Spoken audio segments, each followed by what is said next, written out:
These are just some thoughts I have on some of the more recent developments that have come out regarding the Patterson Gimlin film and M.K. Davis and his latest theories. I met M.K. In 2005. He came to my home and we had a good visit, and he brought his son along. That was his son Brian.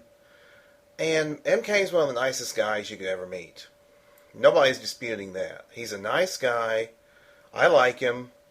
He's shown me things on the film that he has found which were pretty much plausible and within the realm of possibility. Such things as the foot, the flexibility of the foot.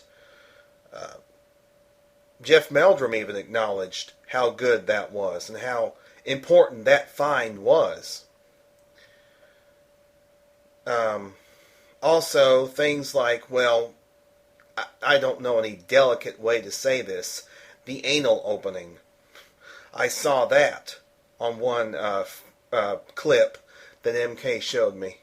There's no delicate way to say that, just the anal opening. When she bent over, and she did bend over, by the way.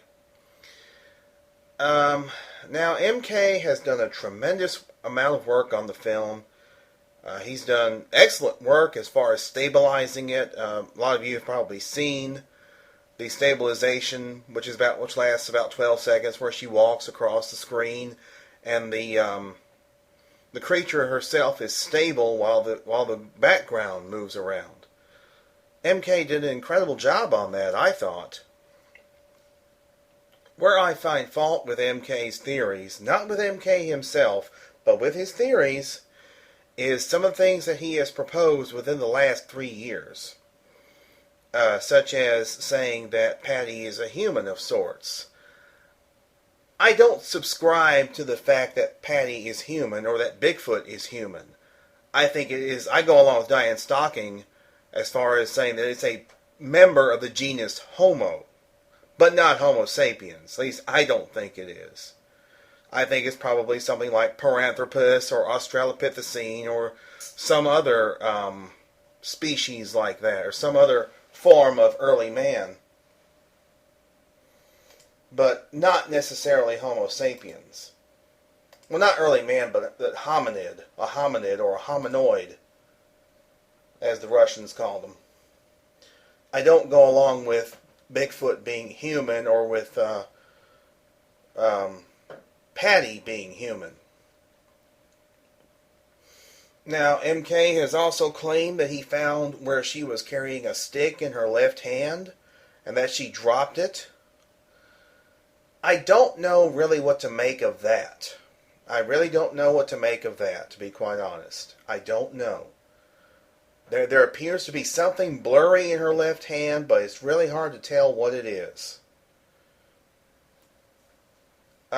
And more recently, some of the theories he's come up with, where he claims he can see braiding and a ponytail, which could be just a shadow in the back, right back on the back of the neck.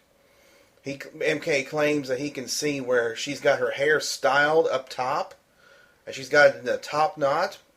Personally, I don't see that. I do not see that. I just don't see it. I'm sorry, I don't see it.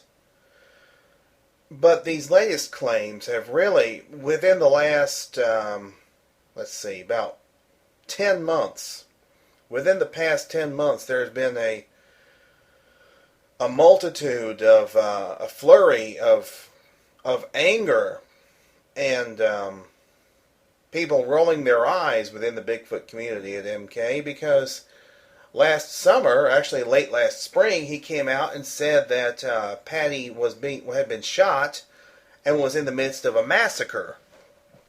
That there was a massacre going on at Bluff Creek on the day that Patterson and Gimlin got the film, and that recent speculations from MK show that John Green, Renita Hendon, and Bob Titmus were allegedly there at the film site when the creature was being filmed, and that they were taking pot shots at her and taking pot shots at other Sasquatch.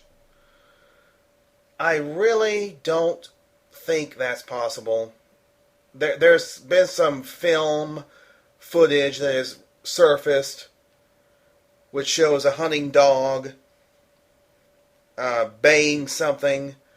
It shows what appears to be Green holding a camera. Shows someone with blood on their hands, allegedly. Blood on their shirt. Skins laying on the ground, which MK speculates is Sasquatch skins. Folks, I don't go along with all that. I do not go along with that. You can see all this stuff, by the way, if you go right here on YouTube to MK Davis's YouTube profile, which is Primateer1, and you can see for yourself and judge for yourself. Personally, I don't believe that there was a massacre. I don't believe that Green was there at the time, or Dehinden, or Titmus. I just don't believe that. Until I see evidence. If I see evidence that comes up that proves that yes, they were there, then I will say, yes, this is true, this happened. But until I see that, it's all speculation.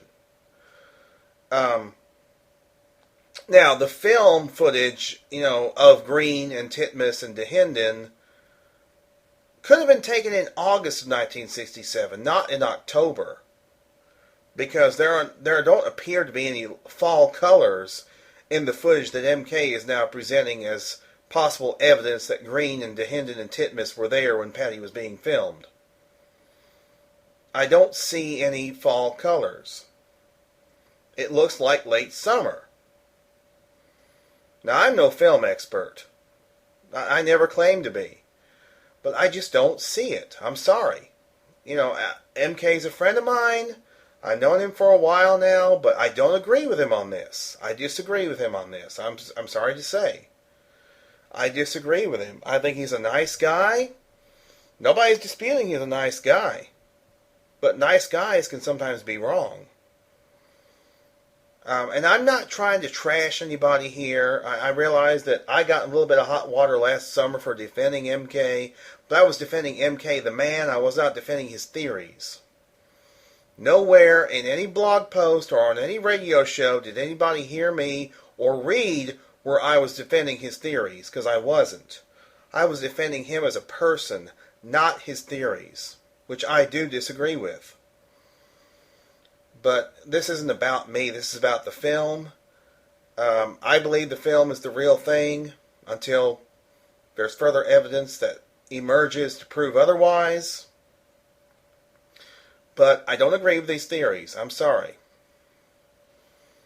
I just don't agree. I'm sorry, MK. That's the way I feel. You're still welcome in my home.